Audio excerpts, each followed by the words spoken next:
জনাব অধ্যাপক আব্দুল আলী মোল্লা ভাই। সবাইকে শুভেচ্ছা। আজকের এই শ্রী শ্রী রাধা গোবিন্দ মন্দিরের পূজা অনুষ্ঠানের আগত সনাতনী ভাইদেরকে আমার অধ্যাপক মিয়া গোলাম পরোয়ার ভাইয়ের পক্ষ থেকে আমি সবাইকে শুভেচ্ছা জানাচ্ছি।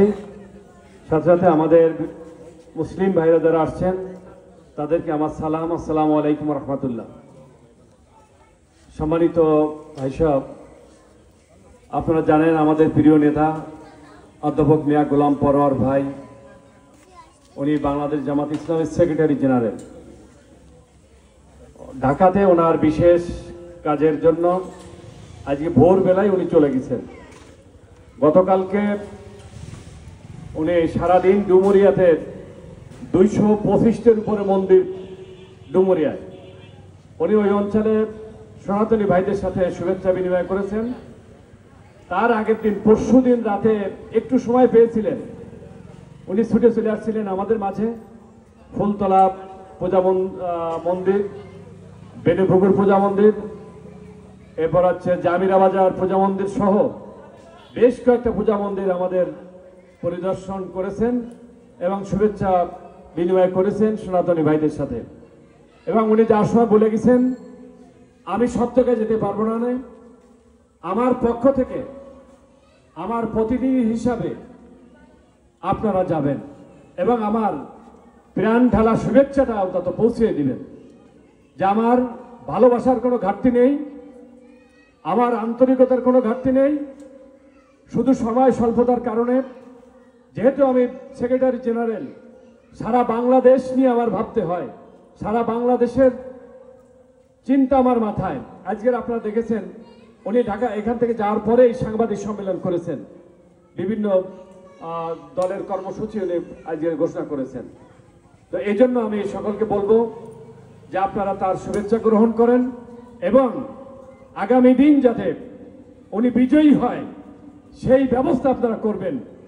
আপনারা জানেন যে পরোয়ার ভাই ক্ষমতায় 5 বছর ছিলেন, এই সময় আপনারা কোনো সমস্যায় পড়েছিলেন কিনা বলেন? সকল প্রকার সন্ত্রাস চাঁদাবাজ মুক্ত এলাকা তিনি ঘোষণা করেছিলেন এবং তিনি যে উন্নয়ন করেছিলেন বিগত দিনের যে কোনো সময় থেকে সব থেকে বেশি উন্নয়ন তিনি করেছিলেন। আমরা জমির খাজনার কথা যদি চিন্তা করি, একটা জিনিসের চিন্তা যদি করি, রাজস্ব বাংলাদেশের ইতিহাসে একবারে বৃদ্ধি পাইলে কখনো কমে না। এই যে আমার বাবু, উনি রাজস্ব বিভাগে চাকরি করেন, উনি সাক্ষী, উনি বলুক বাংলাদেশের কোন অঞ্চলে রাজস্ব একবারে বৃদ্ধি পেয়েছে আবার কমায় নিয়ে আসছে, সমস্ত অঞ্চল ফ্রি করে দিয়েছে, এমন কোন অঞ্চল আছে কিনা বলেন? বাংলাদেশের ইতিহাসে এই গোলাম পরোয়ারের এই সিটে একমাত্র এই সিটই ইতিহাস হয়ে আছে। 25 বিঘা জমির নিচে 25 বিঘা পর্যন্ত যাদের জমি তাদের কোনো খাজনা ছিল না, ছিল নাকি বলেন? সম্মানিত ভাই সব, এই অঞ্চলে মানুষের আর্থিক সমস্যার সমাধান আমাদের আমিরে জামাত বলেছেন যে আপনাদের হাত পাতা লাগবে না। একজন ছাত্র কলেজ বিশ্ববিদ্যালয় থেকে পাশ করে বেরোবে, এক হাতে থাকবে তার সার্টিফিকেট, আর এক হাতে থাকবে তার চাকরির অ্যাপয়েন্টমেন্ট কার্ড। এই পর্যন্ত কেউ গ্যারান্টি দিতে পারেনি। এবং উনি বলেছেন যে আমাদের কোনো এমপি নির্বাচিত হলে উনি সরকারি কোনো বাড়ি গ্রহণ করতে পারবেন না, ব্যবহার করতে পারবেন না, কোনো গাড়ি ব্যবহার করতে পারবেন না, কোনো অর্থনৈতিক সুবিধা তিনি নিতে পারবেন না। এই পর্যন্ত কোন দল এখনো পর্যন্ত ঘোষণা দিতে পারেনি এই কথা, পারবেও না। কারণ ওনারা আসছে ব্যবসা করার জন্য। এমপি নির্বাচিত হতে বলে ব্যবসা, এটা হচ্ছে একটা লাইসেন্স, এমপি একটা লাইসেন্স, লাইসেন্স নিয়ে ওনারা ব্যবসা করে।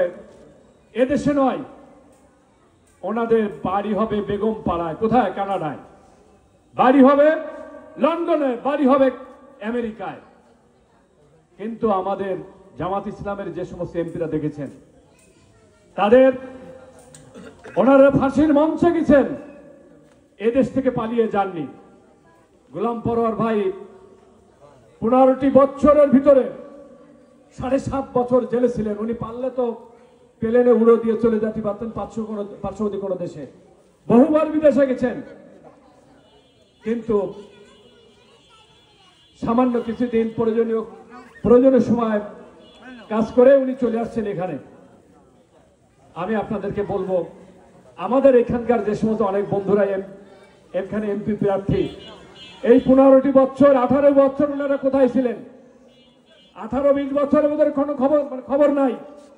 ইলেকশন শুরু হয়েছে, অনেক ভাইদের অনেক অতিথি মুখদেরকে আমরা দেখতে পাচ্ছি।